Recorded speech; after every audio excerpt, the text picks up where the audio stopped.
बघा, राष्ट्रपती ट्रम्पने आज 50% टॅरिफ आपल्या भारतावरती लावलेले आहेत आणि जे काही आपलं वस्तू अमेरिकेपर्यंत जातात आता 50% टॅरिफ लावल्यानं अनेक लोकांचे नोकऱ्या जाणार आहेत, काम जाणार आहेत आणि बेरोजगारांचं प्रमाण काही प्रमाणात नक्कीच भारतामध्ये वाढणार आहे, ह्यात किंतु परंतु नाही.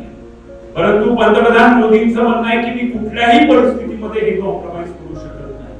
म्हणजे शेतकऱ्यांचं भारतामध्ये नुकसान होईल, दूध उत्पादकांचं भारतामध्ये नुकसान होईल, असं एकही पाऊल पंतप्रधान मोदी उचलत नसल्या कारणानं ट्रम्प यांनी 50% टॅरिफ आता भारतावर लावलेला आहे.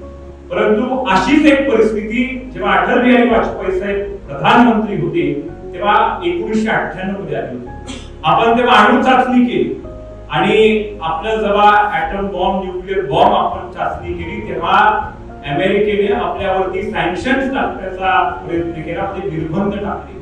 पण आपण खचलो का? आपण माघार घेतली का?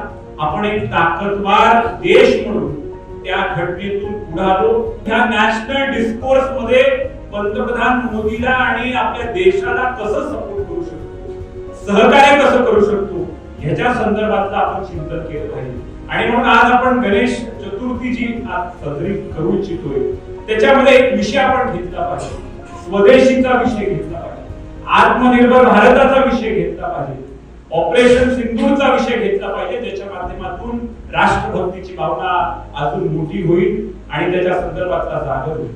आज तिथं आपल्या माणसांनी बनवलेल्या गोष्टीला प्राधान्य देणं हा ह्या परिस्थितीतला सर्वप्रथम मला वाटते उपाय असं म्हणतं तर चुकीचं ठरणार. आणि म्हणून ह्या गणेश जयंती निमित्त जिथं कुठं तुम्ही घरी साजरी करत असाल तिथं सुशोभीकरण करत असताना, तुम्ही सजावट करत असताना स्वदेशीचा मंत्र घेऊन सजावट करा.